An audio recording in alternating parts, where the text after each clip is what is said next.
जाता है? नहीं, वो कैसा है कि उस वक्त ऐलान किया गया था और उस पर तरफा-तर्फी में डिसीजन लेके वो ग्राउंड को मित्तल ने भी बोला था कि जब तक मैं चीज़ का इस जगह जब तक वैकेंट पड़ी है, आप इसको बच्चों को खेलने के लिए मुहैया कराइए। तो बच्चे लोग उस टाइम खेल रहे थे, मगर अभी उसका कुछ जगह का कुछ किसी से व्यवहार हुआ है, तो अभी मालिकाना हक दूसरे का हो चुका है। मगर आने वाले कुछ ही दिनों में मुमरा के बच्चों के लिए खेलने के लिए कब तक मिलेगा? वो तो हमारे नेता, हमारे जो बड़े हैं वो डिक्लेयर करेंगे। मैं तो एक छोटा सा कार्यकर्ता हूँ, मैं कैसे डिक्लेयर कर सकता हूँ? कलवा को कंपेयर करते हैं अगर मुमरा से, तो कलवा में काफ़ी बेहतरीन जो है प्ले ग्राउंड वहाँ पे दिया गया है, मैच भी होती है वहाँ पे काफ़ी अच्छी तरीके से, लेकिन मुमरा के बच्चों को ऐसा क्यों नहीं दिया जाता है?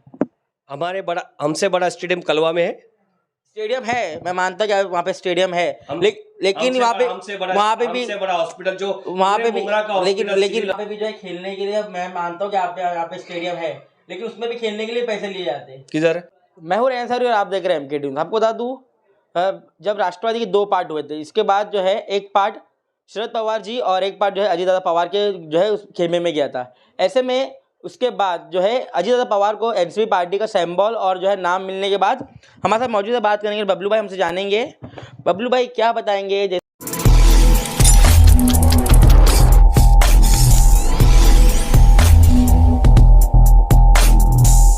जैसे कि पहले एक पार्टी थी, उसमें 2 गुट हो गया, गुट होने के बाद जो है दावा किया गया कि चिन्ह उनका है और उनको भी जो है इलेक्शन कमीशन की तरफ से उनको चिन्ह मिल गया। क्या कहेंगे इसको लेकर? अस्सलाम वालेकुम, नमस्कार, जय भीम, सत श्री अकाल। काफ़ी वक्त के बाद मैं आपके सामने आ रहा हूँ। बोलने का मतलब यही है कि क्या पार्टी जब टूट के 2 भाग हो गए, तो ये मैच तो पहले से फिक्स थी। कल सुप्रियाताई सुले ने भी इस चीज़ का जिक्र किया, अदृश्य हाथ जो इस चीज़ के पीछे है, क्योंकि हमारा राष्ट्रवादी का रेवोल्यूशन भी पास हुआ था, जो चुनाव आयोग को सबमिट किया गया था कि पार्टी किसकी है। कि चुनाव प्रक्रिया के बाद में पार्टी जब बनी थी, उसके बाद रेवोल्यूशन भी चुनाव आयोग को सबमिट करने के बाद भी हम फैसला अजीत दादा गुट के पक्ष में जाता है। इसमें आपको समझ में आएगा क्या इलेक्शंस, आने वाले इलेक्शंस और अभी का जो रिजल्ट किस दौर जाएगा और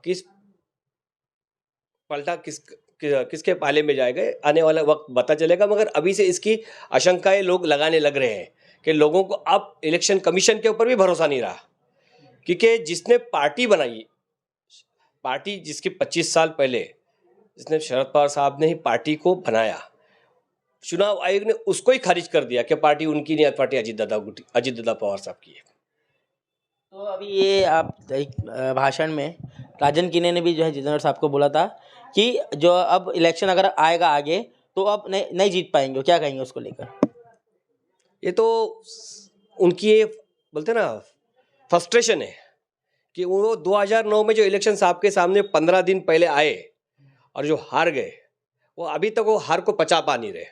उनका फ्रस्ट्रेशन है और वो हार को हार को अभी तक भुला नहीं पा रहे, क्योंकि उनको ही समझना चाहिए जब वो बोल रहे हैं कि आने वाला इलेक्शन अवार्ड साहब जीत नहीं पाएंगे, तो आप 2017 में अवार्ड साहब के नेतृत्व में राष्ट्रवादी में आके इलेक्शन क्यों लड़े? मतलब आपको ही आप पे भरोसा नहीं था, इसलिए आप राष्ट्रवादी में आए।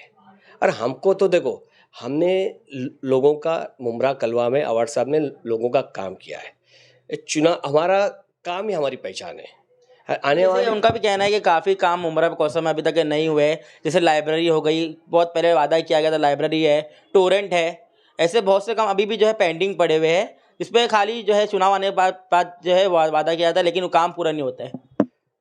देखो, आपने 2 बातों का जिक्र किया कि मैं आपको लाइब्रेरी में तो आपको लेके मैं घुमा के तो लेके आ गया, उसका कुछ काम उसका आने कैसा है, लाइब्रेरी आने के बाद हर चीज़ की वहाँ इंतज़ाम हो जावे, इसीलिए उसका फर्नीचर का और बुक का कलेक्शन अभी चल रहा है। आने वाले कुछ ही वक्त अभी नहीं बताऊंगा कि वो वक्त का जो जिक्र है वो हमारे लड़ले आमदार डॉक्टर जितेंद्र पवार साहब ही करेंगे। और तो रही टोरेंट की बात, जब टोरेंट आया उस वक्त भी देवेंद्र फडणवीस साहब की सरकार थी, पालक मंत्री एकनाथ शिंदे साहब थे। अब एकनाथ शिंदे साहब मुख्यमंत्री है, ये जो बोल रहे हैं वो एकनाथ शिंदे साहब के एकदम खास चहेते नगर सेवक और एकदम आजू बाजू में दिखते हैं। तो वो क्यों नहीं तोरण को कैंसिल करा सकते? कैंसिल कराए, लोगों को मुमरा कलवा को एक नया तोहफा ला के दे देवे। दूसरे पे इल्ज़ाम लगाना एकदम आसान है, मगर हकीकत में काम करना। और भी चीज़ें जैसे खेल मैदान है, खेल मैदान कहा गया था रिजर्वेशन जो है, रिजर्वेशन उसका खेल मैदान का था, लेकिन अब उस जगह पे जो है बिल्डिंगें तैयार की जा रही, क्या कहेंगे उसको लेकर? नहीं, ऐसा नहीं है, आपको कोई मिसगाइड कर रहा है कि वो जो मित्तल की जो ज़मीन है वो मित्तल का 7/12 है, उसका खुद की मालकी हक की जगह, जो वहाँ के जो आरक्षण है वो आरक्षण हमको मिल रहे। और आने वाले कुछ ही दिनों में आवाड़ साहब की और मित्तल की कुछ बात चल रही है, उनके कुछ व्यवहारों की बात चल रही है, उसमें ही कुछ जगह है, उस जगह को हमारे थाना कमिश्नर उनसे बात करके वो आने वाले बच्चों को खेलने के लिए ग्राउंड का डिक्लेरेशन कुछ ही दिनों में या कुछ महीनों में इंशाल्लाह किया जाएगा। एक खेल हुआ था जिसपे MPL नाम था, उसके बाद जो है वहाँ के युवाओं ने इस पर आवाज़ उठाई थी, जिसके भाई साहब को कहा था, लेकिन भाई साहब के कहने के बाद जो है एक ग्राउंड मिला था, हमने भी उसकी न्यूज़ चलाई थी, लेकिन आप उनका क्या, लोगों का कहना है कि वहाँ पे खेलने नहीं दिया जाता है। नहीं, वो कैसा है कि उस वक्त ऐलान किया गया था और उस पर तरफा-तर्फी में डिसीजन लेके वो ग्राउंड को मित्तल ने भी बोला था कि जब तक मैं इस जगह जब तक वैकेंट पड़ी है, आप इसको बच्चों को खेलने के लिए मुहैया कराइए। तो बच्चे लोग उस टाइम खेल रहे थे, मगर अभी उसका कुछ जगह का कुछ किसी से व्यवहार हुआ है, तो अभी मालिकाना हक दूसरे का हो चुका है। मगर आने वाले कुछ ही दिनों में मुमरा के बच्चों के लिए खेलने के लिए कब तक मिलेगा? वो तो हमारे नेता, हमारे जो बड़े हैं वो डिक्लेयर करेंगे। मैं तो एक छोटा सा कार्यकर्ता हूँ, मैं कैसे डिक्लेयर कर सकता हूँ? आने वाले कुछ ही दिनों में इंशाल्लाह ताला, अल्लाह की मदद। आप कलवा को कंपेयर करते हैं अगर मुमरा से, तो कलवा में काफ़ी बेहतरीन जो है प्ले ग्राउंड वहाँ पे दिया गया है, मैच भी होती है वहाँ पे काफ़ी अच्छी तरीके से, लेकिन मुमरा के बच्चों को ऐसा क्यों नहीं दिया जाता है? हमसे बड़ा स्टेडियम कलवा में है। स्टेडियम है, मैं मानता कि वहाँ पे स्टेडियम है, लेकिन वहाँ पे भी बड़ा हॉस्पिटल जो वहाँ पे भी, लेकिन शिवाजी जो सिविल हॉस्पिटल है, लेकिन वहाँ पे भी जो है खेलने के लिए मैं मानता हूँ कि आप यहाँ पे स्टेडियम है, लेकिन उसमें भी खेलने के लिए पैसे लिए जाते हैं। किधर वो वो कैसा है कि उसको मेंटेन करने के लिए थाने महानगर पालिका की कुछ फीस है, वो आपको, मगर वो तो लाखों रुपए में लिए जाते हैं। तो आने वाले कुछ ही दिनों में प्ले ग्राउंड का डिक्लेरेशन हो जाएगा, उसके ऊपर सब चिंतन मंथन सब चल रहा है। थाने महानगर पालिका के जो कमिश्नर साहब है, जो मित्तल जगह के जो मालिक मित्तल है, और हमारे आमदार डॉक्टर जितेंद्र साहब से बात चल रही है। आने वाले कुछ ही दिनों में यहाँ के मुमरा के बच्चों के लिए हमारे आमदार डॉक्टर जितेंद्र साहब जल्द ही जल्द तोहफा देंगे कि एक प्ले ग्राउंड आपके बच्चों के लिए फ्री ऑफ कॉस्ट खेलने के लिए रखा जाए। जैसे और भी चीज़ें, जैसे उड़ान एक बुक आई थी, उसमें काफ़ी दावे किए गए थे, स्विमिंग पूल हो गया, ऐसे तरह तरह के तमाम जो है चीज़ें यहाँ मौजूद थी, लेकिन अभी तक के उस पर जो है कुछ मिला नहीं है।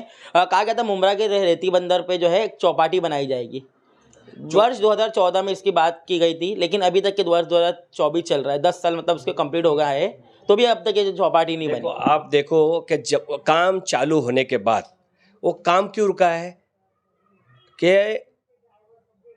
निधि के अभाव के, पैसे के अभाव की वजह से, जो कि स्टेट से गवर्नमेंट आता है, सेंट्रल से पैसा आता है, थाने महानगर पालिका का पैसा, इस कार्यकाल में अपना एक कोरोना का भी 2 साल का आके 2.5 साल, उस वक्त की जो आने के वजह से पैसे की, निधि की, स्टेट में पैसे के अभाव होने की वजह से काम को रोका गया था। मगर कुछ ही दिनों में या जल्द वो काम पूरा कराने के लिए उसका फॉलोअप हमारा आमदार डॉक्टर जितेंद्र साहब कर रहे हैं, और वो काम चल रहा है। ऐसा नहीं कि, मगर जैसा काम चलना चाहिए था वैसा गति से नहीं चल रहा है, मगर इंशाल्लाह उसको यानी ये माना जाए कि इलेक्शन आने पर उसका जो है काम स्टार्ट होगा। ऐसा है कि आप देख सकते हो कि काम कंटिन्यू चल रहा है।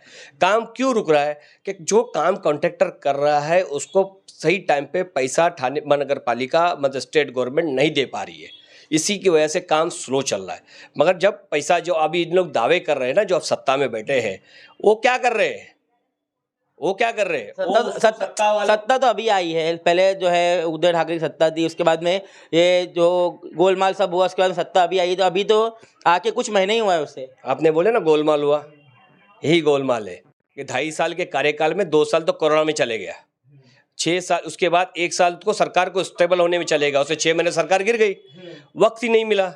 अब मगर उसके बाद अब 1.5 साल से सरकार इस सत्ता में आने के बाद इन्होंने क्या किया? अब उनको तो सवाल पूछो, ये एक साल नहीं दूसरों हुआ। पे उंगली उठाना 9 महीना 10 महीना। नहीं, एक साल पूरा हो चुका, 14 महीने हो चुके हैं। ये उनको पूछ लो कि एक साल का उसमें उसके वो भी जल्लोष भी मनाया गया था कि सरकार को एक साल पूरा हुआ, पिछले 2 महीने पहले।